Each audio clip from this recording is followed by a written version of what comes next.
Hello, hello, everybody. Welcome to Chaos Energy Theory. This is a complimentary lecture from Spagonia University. My name is Professor Marley Maple, and I came all the way from Spagonia University, and I will be your lecturer today. So, before we get started, I want to go over a few housekeeping rules. Number one, if you have questions, please hold them. There will be times throughout the lecture during which I will be open to answering questions, but I don't want to be interrupted in the middle of it or I'm going to lose my train of thought. I have ADHD. Second of all, I'm going to step out of Marley Maple real quick. Hello everybody, my name is Emmy. I am roleplaying Marley Maple. Because this is a role-playing event, I will not be answering any questions about game mechanics, Archie comics, because I don't know anything about Archie comics, and I will also not be answering questions related to theory loopholes. All right, I'm going to step back into Professor Marley Maple. And finally, if you have to leave, please feel free to do so, but please try to do so quietly so we do not disturb class. With that said, do we have any questions? Okay, we're going to go ahead and get started with a brief history of chaos energy, where they came from, and how we got to where we are today. And in order to do that, I want to go over a brief timeline that I developed with the help of Professor Tori. She is the department head of archaeology and history at Spagonia University. So, eons ago, there was an alien race who we know as the Ancients. And they had the Chaos Emeralds. We don't know how they got them. We don't know where they got them from. Maybe they made them. We don't know. We know they had them, and they used them to power their infrastructures on their own planet. Around 100,000 years ago, an unknown interplanetary threat forced them to leave their home, so they used the Chaos Emeralds to power their spaceships. And when they passed over our planet, the Chaos Emeralds reacted to something, and that something was the Master Emerald. And there's lots of myths and mystery as to where this emerald came from. We could talk about that all day, but we're not going to for the sake of time. We don't know where that came from. We just know that it was on our planet. And because of that, it crashed on our planet. So they set up shop here, and over the next thousands of years, multiple civilizations rose and fell, each finding some use for the Chaos Emeralds. And about 3,000 years ago was the last known civilization that utilized the emeralds. That was an Echidna tribe known as the Knuckles clan, of which there was one remaining member left. In the last 75 years, humanity began researching and trying to understand artificial chaos energy. And today, the emeralds are constantly embroiled in some kind of worldwide conflict. So this is just kind of a basic timeline of how we got to where we are today. Does anyone have any questions on that so far? Yes? Okay, so if we have all of this artificial chaos energy now, which I think is probably more power in our head, why is it that they're still fighting over the OG chaos emeralds? So artificial chaos energy is interesting in that it doesn't have the same properties as real chaos energy. So artificial chaos energy is not as powerful, it's not as strong, and it's easier to break. Does anyone else have any questions? Okay, hypothetically asking for a friend, would very long exposure to said chaos energy cause like any negative side effects that my friend should know about? That's a very good question. A really good question. You are correct. We'll actually be going over that later on in the lecture. So, hold on to that. Yes? I was discussing with some of my friends earlier today. We were talking about how aliens could use things to be sonic. And at one point, a friend of mine made a joke about alien crushing and snorting chaos emeralds. What would happen if alien were to actually do that? That's a really good question, and to be honest, I don't know. I don't think anyone in our lab really wants to even try with that, so... I volunteer. Yeah, we're gonna move on because I don't want to get in trouble with the law here, so... Yes? Is chaos a better source of energy? Is chaos a what? Better source of energy? It could be. Our job is not to use chaos energy, it's to understand chaos energy. Otherwise, we might be no different than malicious people such as Dr. Ivor Robotnik. Yes? Is there a reason why there are different colors? We don't know, actually. Some people even theorize that there could be more than 7. We don't even know if the ancients might have made them themselves. So, it's a good question. Yes? So how come it is that the Master Emerald was able to communicate so effectively with the Chaos Emeralds, even though they're from 2 different worlds? Yeah, so we also are interested in that. We're going to be going into why the Master Emerald itself is hard for us to study and even get close to. We'll be going into that as well. All right, so I'm going to go ahead and move on. We're going to start getting into the science, starting with what I like to call the 3 C's. These 3 C's are factors that make it really difficult for us to directly study chaos energy, starting with conflict. So, chaos emeralds are very powerful. And when something is very powerful, they're bound to attract trouble, such as the likes of the malicious Dr. Ivor Robotnik. We're all aware of this guy. Because chaos emeralds are so coveted, and because they're in a never-ending cycle of being found, used, then they scatter in different directions, and then they're found again, it's also really hard for us to get our hands on even just one emerald. And it's really not safe for us to send our people out to these remote places out all over the world just to find an emerald, only to have it stolen. On top of that, having an emerald on campus could pose a risk to students, staff, and Spagonia residents alike. Number 2, conservation. So, to answer your question about the Master Emerald, it is housed on Angel Island, which is considered a historical site belonging to the last Echidna tribe, known as the Buckles clan. The last remaining member has made it very clear that researchers are not permitted onto the island to research the Master Emerald, so there's a whole facet of chaos energy we will never be able to really research because of that. Yeah, I know. But if we just go onto the island and take it for ourselves, we're really no different than other people who want to harm the world, right? So, and then number 3, corruption. Because chaos energy is so powerful, there is the potential for it to be used for malicious purposes, including but not limited to weaponry. I think we're all familiar with Guardian Units of the Nations, or GUN. They're great in many ways. They have extensive lab space, lots of funding. Yeah, seeing some head shakes over there. Oh yeah, yeah. However, because of their history and kind of the scandals they've been involved with, we don't want to work with them. You've probably heard of at least one scandal. How many of you have heard about Project Shadow? Yeah, I'm not surprised. It made waves in the research and education sectors. And so, because of that, we just do not want to get involved with GUN. It isn't moral for us. Our job is to understand chaos energy, not use it, certainly not to turn it into weaponry. And there's a bunch of legal stuff, basically. GUN wants intellectual property of everything we study, so not gonna happen. We're about to get into the nitty-gritty and the actual science of chaos energy. Before we do that, do we have any questions? Yes? So let's say like an outside benefactor were able to locate a Chaos Emerald in their free time. Would you be able to like study it if that benefactor were to drop it off and pick it back up? I don't think I'm allowed to say yes or no on that.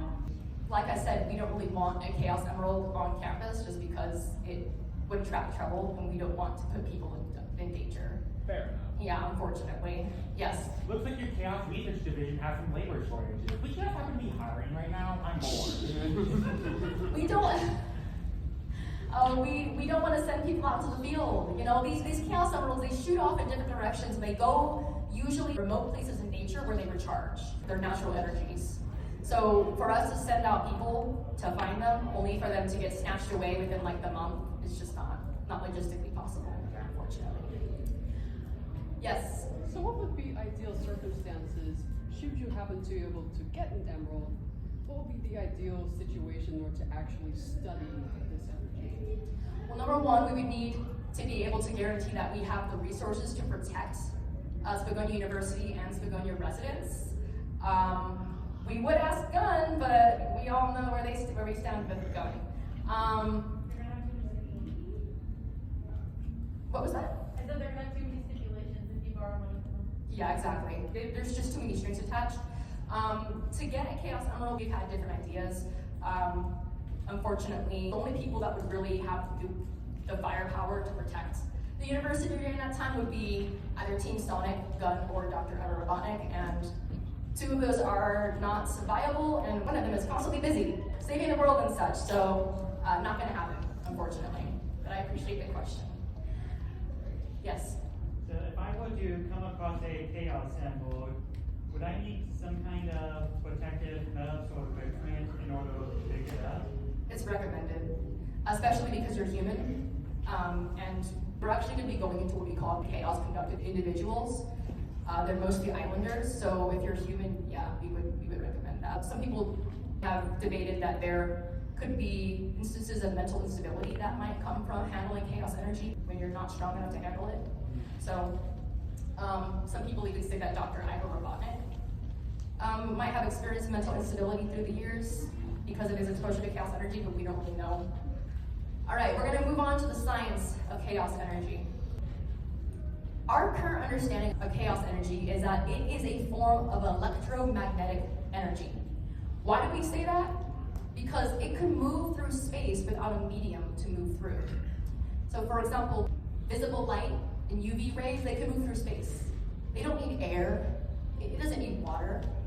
It can just move through space. And chaos energy is very much the same. Now most electromagnetic energy, the waveform looks like a sine wave. It has this kind of squiggly shape. Yeah. But chaos energy is different. Does anyone here want to guess what the waveform for chaos energy looks like? Yes? A sawtooth wave? No, but good guess. A straight line. No. A combination of waves. No. These are all good guesses, yes. Does it loop around itself? You're getting close. Does it look like a Mobius strip? No. So I'm gonna go ahead and give you guys the answer. Chaos energy moves in circles. Now this is really important and I need us all to remember this, so say it together now. Chaos energy moves in circles. Yes, thank you. Remember this is gonna come back later. So now let's take a look at one of the most beautiful places on our planet, Green Hill Zone. Now I see 3 places here where we can see evidence of chaos energy in the landscape and environment. Does anyone here want to take a guess as to what those 3 are? Yes? The loop. Okay, that's one of them, nice. The ring. Yep, that's one of them. There's one more. That floating island in the distance. Yes, you guys got it. Great job. So there are 3 examples. We'll be going over each of them to discover how chaos energy affects the landscape around us. So let's start with rings. So rings are physical manifestations of trace amounts of chaos energy in the environment. And what do you know? What shape are they in? Circles. This is fascinating in 2 ways. Number 1, it implies that chaos energy has the remarkable ability to create matter out of seemingly nothing.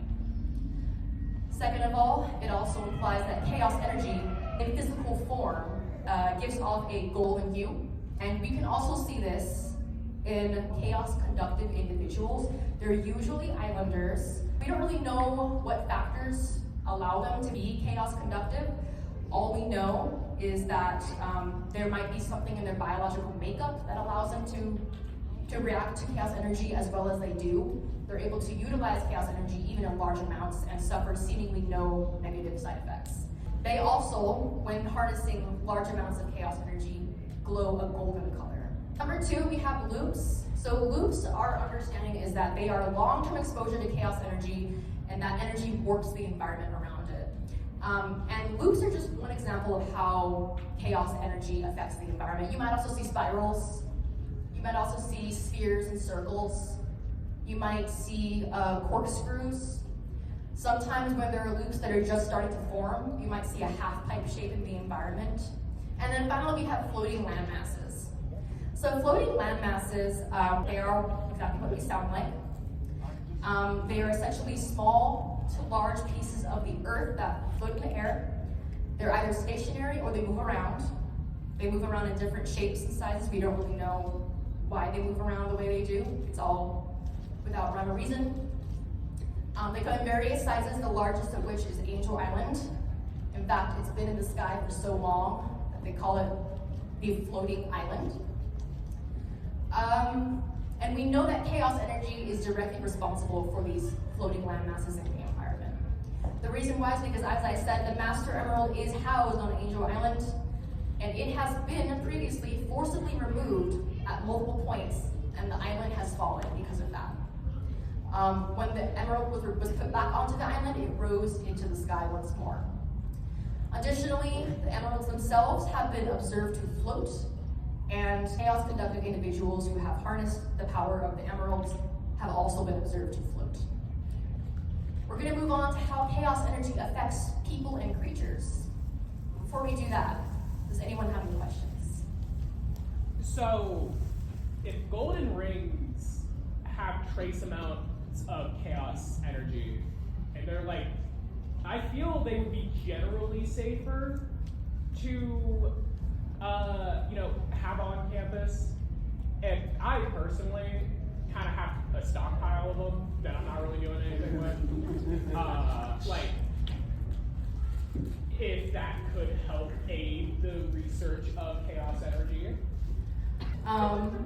We have studied rings. Because the amount of chaos energy is so tiny, it really isn't enough for us to really understand what it would do to someone long term, especially if you have all 7 chaos emeralds. As much as we would love, as much as we appreciate your offer, it wouldn't be as helpful, unfortunately. Yeah. Yes. You raised your hand? Yes. I'm not very familiar with light, so does chaos energy have its own form of gravity? That's actually a good question. Some people say yes, that it has its own gravity field. Other people disagree. They say that it works in tandem with gravity on our planet. That's how I'll help you today. All right. Yes. The floating land masses and the loops, are they formed slowly over time, or is it pretty fast? Yeah, they form slowly over time. Okay. So you're not gonna, you won't be in Green Hill Zone and see a loop forming in front of you like that. It takes time. It varies depending on how big it is. Yes. So you mentioned that islanders are more chaos conducive than humans. Is there a possibility that this is because we're descended from humans, but then chaos energy went onto certain areas, which is what caused these weird mutations that caused us to be these weird animal people?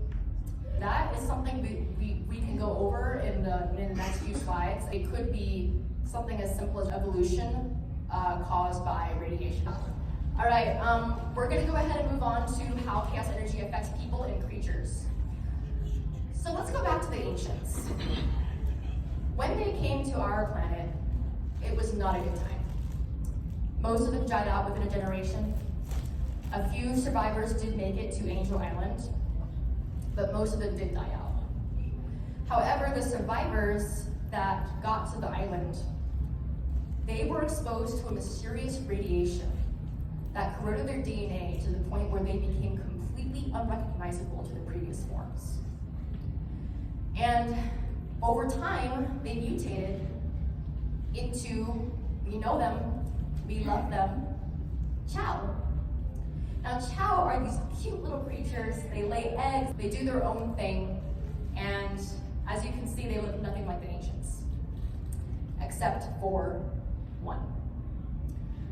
One Chow mutated into who we know today as Chaos. Now, Chaos, thousands of years ago, was once worshipped as a god. His job was to take care of the Chow at the shrine, and he loved them, and he cared for them, and he became enraged when they were injured or killed. And his rage was so powerful that he was able to destroy entire civilizations. So he was nicknamed the God of Destruction.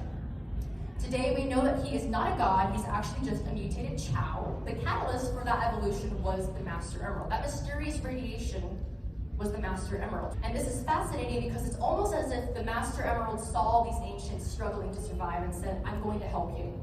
and changed them into a form that was survivable on our planet. And then when these Chow were in danger, it's almost as if the Master Emerald gave them a guardian. And some people in this field of study believe that this implies that the Master Emerald may be somewhat sentient. Some people have claimed to have received visions of past and future events involving the Master Emerald. Other people say that's baloney. So it's really hard for us to confirm or deny that. Let's move on to someone we all know. This is Sonic the Hedgehog. We all know this person. He's even in this room with us right now. Yeah, I'm actually shocked. Wait, you're the second Sonic.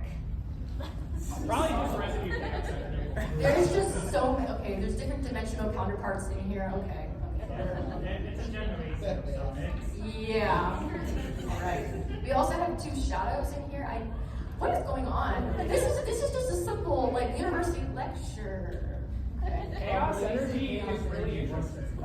Yeah, chaos energy is interesting, and this is the most interesting day of my career. So thank you for this. Okay. So let's go over Sonic.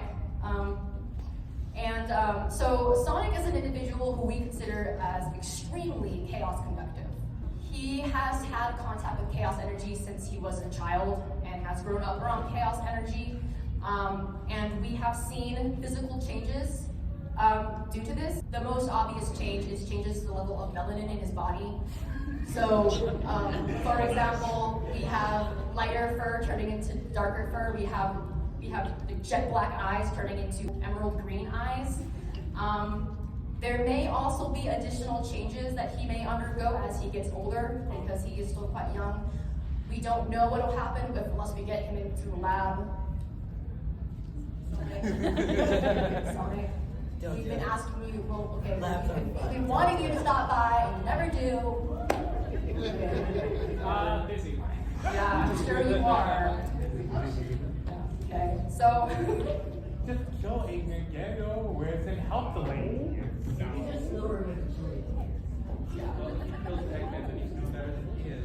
Well, we also don't want to just ask someone, hey, can you come to our lab so we can put you in a room with a bunch of random radiation and see what we'll do to your body? That's probably not, no, we were not going to be doing that to anybody. Okay, so we're about to get to the final part of my presentation. Before we move on, do we have any questions? Yes. Do you consider Chow to be an invasive species like domesticated house cats? Despite both being adorable, cats consume millions of birds every year, and Chow consume a lot of fruit and nuts. So, how do you feel about that matter? So I do not study Chow. That would be in our Chow biology department. However, I can say that they do not consider Chow an invasive species. They typically live near places where the water is purest. In fact, if you see Chow in an environment, that usually means the environment is safe and happy. So they're actually an indicator of great environmental health. So we actually do like to see them. What did Chow garden consider kind of situations? Yeah, so sometimes they're man-made. Other times they are kind of in their own little pocket dimension. We're still trying to figure out how to access them. To our understanding, only islanders can get in there, except for a few rare instances. I don't really know why Dr. Emma Robotnik has access to them, but who knows?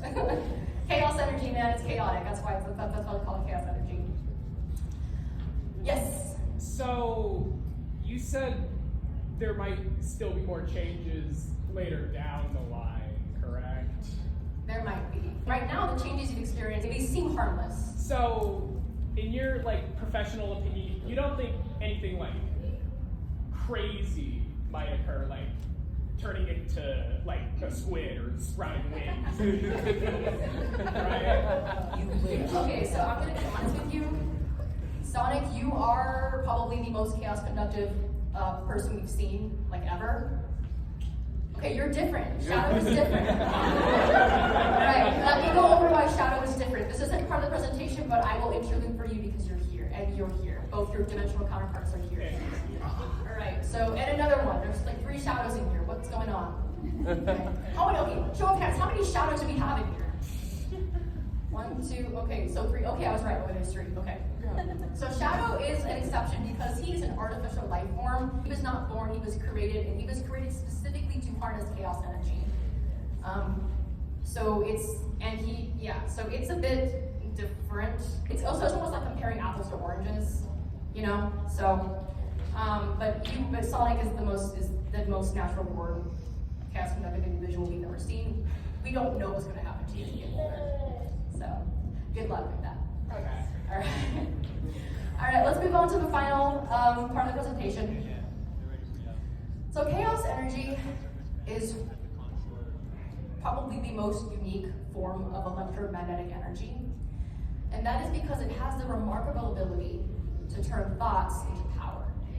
And this is a facet of chaos energy that we've known for thousands of years. Because the ancient Echidna clans had an incantation they used to worship the emeralds that did mention this. Does anyone here know the words to that incantation?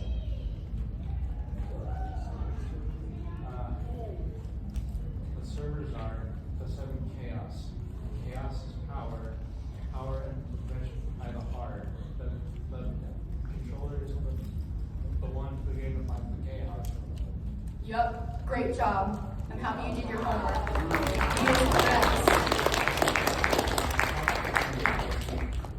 So, as you can see, the second line, chaos is power, enriched by the heart. This means basically whatever you feel on the inside, your emotions are going to affect the energy that is outputted from the chaos emeralds. Now, the chaos emeralds have been known to react to positive and negative energies. However, positive energy does seem to be stronger. So for the people that do believe that the Master Emerald has some sentience, it may also be somewhat benevolent, which is a really nice thought to have.